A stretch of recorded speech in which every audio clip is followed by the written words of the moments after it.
अस्सलामुअलैकुम and welcome back to my channel. तो जी क्या हाल है आप सब लोगों के। उम्मीद करती हूँ बिल्कुल ठीक ठाक होंगे। तो जी आज है 15 सितंबर और कल है हमारे लिए बहुत ही स्पेशल डे क्योंकि कल है इशाल की बर्थडे जो कि 16 सितंबर को आती है। तो जी हम लोग काफ़ी एक्साइटेड हैं और आज से ही हमने तैयारियां शुरू कर देनी है क्योंकि हमारा प्रोग्राम था पहले बाहर जाने का और बाहर अच्छे से सेलिब्रेट करने का और 2-3 फैमिलीज को भी इनवाइट किया था, पर अनफॉर्चुनेटली वो हमारा सब कुछ कैंसिल हो चुका है। इसलिए हम घर पे ही करने वाले हैं, छोटा सा सेलिब्रेशन करेंगे लेकिन इंशाल्लाह ताला अच्छा करने की कोशिश करेंगे। तो जी अभी कर रही थी मैं साफ़ सफाइयाँ क्योंकि हस्बैंड गए हुए अभी मेरे दुबई, उन्हें कुछ काम था और वो साथ में मेरे भाई को भी लेते हुए आ जाएंगे ताकि कल साथ थोड़ा कुछ कर लें हल्ला खुल्ला। तो जी अब मैंने फटाफट कर लेनी है सफाई, अब सिर्फ मोप रह गया है, बाकी सब कुछ तकरीबन हो गया है। और इशाल सो रही है, ये सबसे अच्छा मेरे पास चांस होता है जल्दी जल्दी काम निपटा लेने का। तो जी मैं फ्लोर क्लीनर ढूंढ रही थी एक वॉशरूम से दूसरे वॉशरूम। ये मेरा वॉशरूम बाहर है, मतलब अलग ही है बिल्कुल सबसे हटके, तो इसलिए यहाँ पे कम ही आना होता है। तो खैर वहाँ पे भी क्लीनर नहीं मिला तो लास्ट ऑप्शन था मेरे पास किचन का। यहाँ आगे चेक कर रही थी मैं क्योंकि सारा जो सामान होता है वो मैं रेडी स्टोर कर देती हूँ, लेकिन यहाँ पे भी मुझे नहीं मिला, इसलिए मैंने डेटॉल यूज़ कर लिया था फ़िलहाल। पैंडेमिक के बाद से तो डेटॉल की अच्छी खासी आदत हो चुकी है, बिल्कुल भी मतलब ऐसे इरिटेशन नहीं होती इससे, अच्छा लग रहा होता है, ऐसा लगता है बिल्कुल सब क्लीन हो चुका है अच्छे से। तो जी साथ साथ मैंने सोचा डिनर भी रेडी कर लेती हूँ क्योंकि किसी भी टाइम आ जाएंगे वो लोग और भूख लग रही होगी, जाहिर सी बात है रात हो जाएगी। तो मैंने सोचा कीमा बना लेती हूँ। मैंने थोड़ी देर पहले ही इसको बाहर रख दिया था तो थोड़ा सा सॉफ्ट हो चुका है ये। अब मैं आजकल मैं ना डिफ्रोस्ट नहीं कर रही ओवन में, ऐसे ही करके कर लेती हूँ। तो जल्दी जल्दी मैंने प्याज वगैरह काट ली थी और काटते ही मुझे आवाज़ आ गई शाल के रोने की और ये उठ चुकी थी, मतलब सारे कामों को मतलब एक पॉज लग जाने वाला है। तो जी खैर मैंने इशाल को थोड़ा सा रेडी कर दिया था और फिर मैंने जल्दी जल्दी से मोप कर लिया था और बाकी काम भी निपटा लिए थे। तो जी अब थोड़ा सा खुशबूदार कर लेते हैं रूम को। ये रूम फ्रेशनर मैं लेके आई थी, ये बहुत अच्छा है, मतलब इतना अच्छा रूम फ्रेशनर अभी तक मैंने नहीं देखा और इतनी प्राइस में, अच्छी प्राइस की थी काफ़ी। तो मैं इसको हर जगह कर देती हूँ, ये फैब्रिक में जैसे अच्छे से कहते हैं ना अब्जॉर्ब हो जाता है और काफ़ी देर तक स्टे करता है। मेरी आवाज़ थोड़ी आज ख़राब हो रही है, पता नहीं कुछ नज़ला वगैरह होने वाला है शायद, तो मुझे महसूस हो रहा है मेरी आवाज़ ठीक नहीं है। तो जी ये बुके मेरा 14th फेब को लेके आए थे मेरे हस्बैंड, तो ये मैंने सजा के रखा हुआ है अभी तक, ये ख़राब हो चुका है वैसे अंदर से, लेकिन मैंने फिर भी रखा हुआ है एक याद के लिए। तो जी दूसरे रूम में भी शाल उठ चुकी थी तो इनके भी ब्लैंकेट वगैरह फोल्ड कर देते हैं, सेट कर देते हैं रूम को भी अच्छे से। और पता नहीं इन्हें क्या हो चुका है, ये अब ज़मीन पे ही लेटती हैं, इनकी आदत बन चुकी है पक्की पक्की, ये ऊपर नहीं लेटती हैं, ज़मीन पे लेटी हैं। तो जी जल्दी जल्दी मैं भी हो जाती हूँ रेडी। ये मैंने स्टॉपर मंगवाए थे नून से, जब विशाल थोड़ी और छोटी थी, 1 साल की भी नहीं हुई थी जब भी मंगा लिए थे मैंने, क्योंकि बहुत ज़रूरत पड़ती है। और अगर आप मतलब न्यू पेरेंट्स हैं तो प्लीज़ ये चीज़ अपने घर पे ज़रूर रखें, ये बहुत ज़रूरी होता है, वरना बच्चा अक्सर होता है कि ड्रॉर खोलता है और अपना हाथ दबा लेता है या कोई भी डेंजर चीज़ रखी होती है, कोई शार्प चीज़ रखी होती है, पेन वगैरह, वो उसके चुभ जाती है, इसलिए हमेशा ये अपने घर में रखें। तो जी मैंने बाल वगैरह कर लिए थे अपने थोड़े सेट और उसके बाद मैं आ गई थी किचन में। मैंने बोला फटाफट कीमा बना लें। इशाल थोड़ा सा टीवी में मगन हो गई थी, उसको मैं कैरेट भी दे के आ गई थी थोड़ी सी और बाकी मैं खा रही थी। तो जी फिर उसी टाइम मुझे एक वीडियो आई जिसमें मेरे हस्बैंड और मेरा भाई तो वहाँ बिरयानी खा रहे हैं।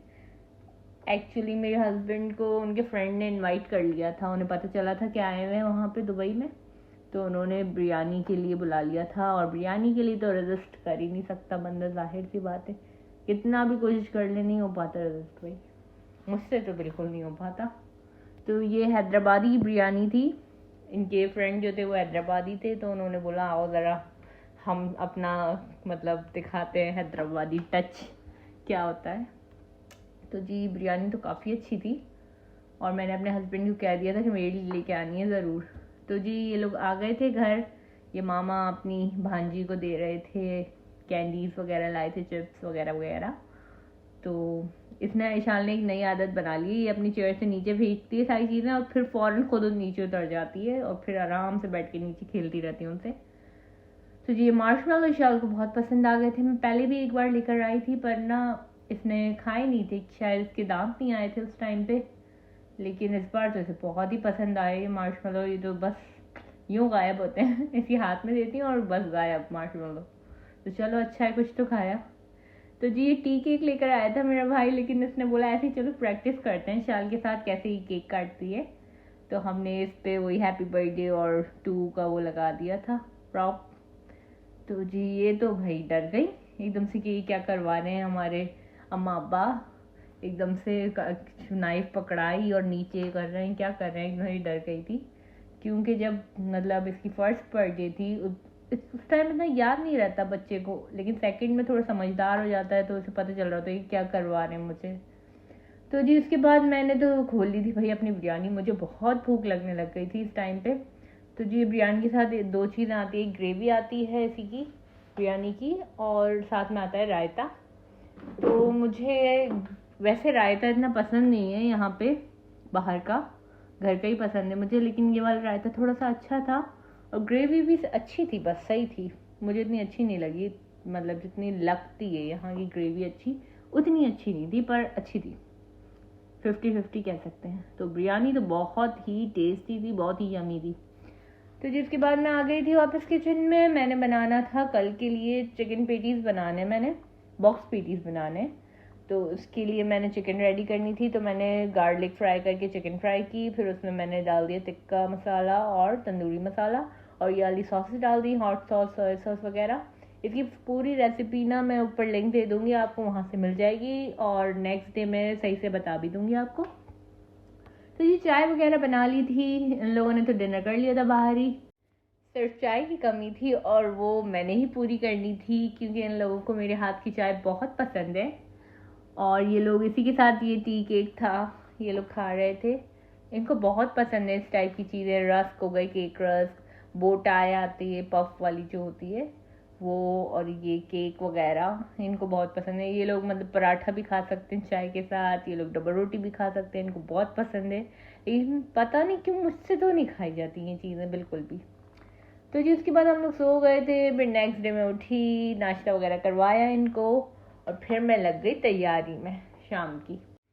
तो जी मैंने लास्ट वीक ना पिज़्ज़ा का आटा गूंद दिया था क्योंकि जो है मेरा भाई आया नहीं था, इसलिए मैंने इनको मतलब बेस बना के इसकी फ्रीज़ कर दिया था और अभी मैं इसे यूज़ करने वाली हूँ आज। तो मैंने थोड़ी देर से बाहर रख दिया था तो ये बिल्कुल सॉफ्ट हो गई थी। और फिर मैंने साथ ही लास्ट वीक ना मैंने चिकन का पूरा मैरिनेशन करके फ्रीज़ कर दिया था, तो वो भी मैंने फ्राई होने रख दी थी। तो जी सबसे पहले बॉक्स पेटीज़ बना लेती हूँ क्योंकि इनको बस सेट करके रख देना और एंड टाइम पे फ्राई कर लेंगे हम लोग। तो जी बस केचप लगाया मैंने और मैंने चिकन जो थी इसकी मैंने कल जो रात में प्रिपेयर कर ली थी, तो उसके बाद मैंने उसे ठंडा होने के बाद मैं 4 टेबलस्पून मेयोनीज़ डाली, थोड़ी सी काली मिर्च डाली, कैप्सिकम और कैबेज डाला और साथ में मैंने डाला था चिली फ्लेक्स डाल दिए थे। तो ये हो गई थी रेडी। इसकी लिंक मैंने ऊपर दी है तो आप वहाँ से देख सकते हैं। उसके बाद मैंने चीज़ लगाई दोनों और उसको मैंने कर लिया अच्छे से फोल्ड। मैंने क्वांटिटी कम ही रखनी है सारी चीज़ों की, मतलब 3-3 ही बनाऊंगी क्योंकि बहुत ज़्यादा हैवी हो जाएगा। एक शाम का टाइम है और स्नैक्स एकदम से इतनी सारी चीज़ें कैसे खा सकेंगे, इसलिए 3-3 ही बना रही हूँ मैं सारी चीज़ें। एक पिज़्ज़ा बना लूँगी, अल्फ्रेडो पास्ता बनाना है, ये बॉक्स पेटीज़ हो जाएंगे, एक सैंडविचेस बनाने हैं और उसके अलावा मैं बनाने वाली हूँ चिकन पोटैटो क्रिस्पी, जिसकी रेसिपी रिकॉर्ड करना मैं भूल गई क्या, टाइम नहीं मिला। और इशाल ना मुझे बहुत तंग कर रही थी, ये लोग थे नहीं घर पे, ये लोग गए हुए थे इस वक्त शॉपिंग के लिए इशाल के लिए, मतलब सेलिब्रेशन का कुछ सामान लेना था, बैलून्स वगैरह वगैरह, और साथ में इसके लिए टॉयज़ वगैरह भी देखने थे। मैंने इसके लिए बाइक या कोई कार वगैरह लेनी है, तो मैंने इन्हें कहा था कि अच्छे से देख के आ जाना, अगर समझ आए तो ले लेना। और उसके अलावा इन्होंने लेना है केक लेना है, तो इसलिए ये लोग नहीं थे घर पे और मैं ही थी और इशाल को भी संभालना था, घर भी देखना था, किचन भी देखना था, इशाल को भी रेडी करना था, खुद भी रेडी होना था। तो जी इसके लिए मैंने ले लिया, एक अंडा ले लिया था और जो है उसमें मैंने काली मिर्च डाल दी थी और थोड़ा सा गार्लिक पाउडर डाल दिया था। इससे बहुत अच्छा सा टेस्ट आ जाता है एक तो जी इसको मैंने कर लिया था अच्छे से कोट।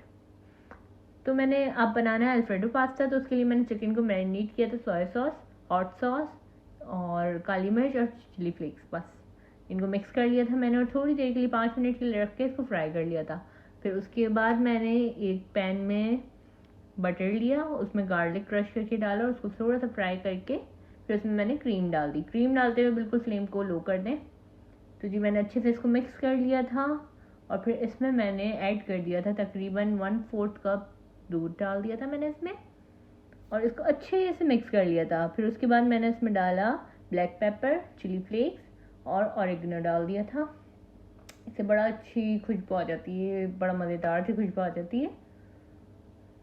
तो जी इसके बाद मैंने कैप्सिकम और कॉर्न जो थे मैंने ऐड कर दिए थे इसमें, दोनों थोड़ी सी 2 मिनट पकाए थे और इसमें फिर चिकन ऐड कर दी थी और फिर उसके बाद थोड़ा सा चिकन पाउडर डाल दिया था। अगर आपके पास क्यूब्स हो तो आप वो भी डाल सकते हैं।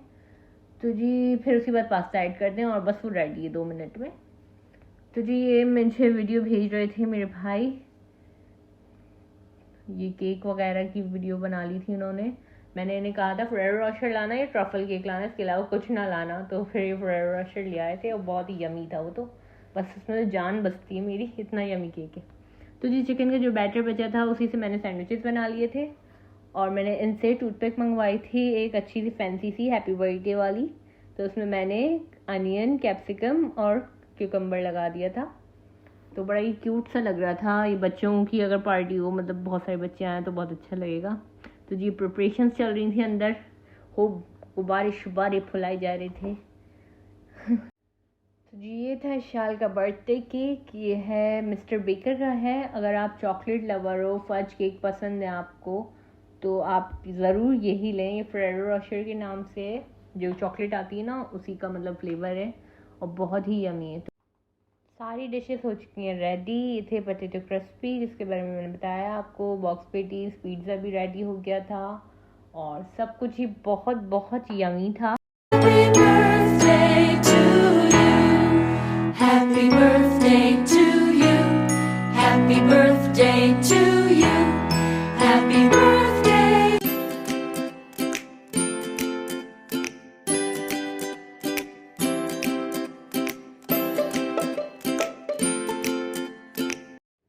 तो जी अल्हम्दुलिल्लाह बर्थडे बहुत अच्छे से हो गई थी। स्नैक्स सारे ही बहुत बहुत यमी थे। इसकी एक डिटेल वीडियो भी बनाऊंगी मैं ज़रूर। और जी इसके 3 घंटे बाद हम लोग डिनर के लिए बाहर चले गए थे मंदी खाने। तो जी आज के व्लॉग करते हैं यहीं पे एंड। उम्मीद करती हूँ आपको पसंद आया हो। पसंद आया हो तो मेरी वीडियो को लाइक कीजिएगा, चैनल को सब्सक्राइब कीजिएगा, दुआ में मुझे याद रखिएगा। अल्लाह हाफिज़।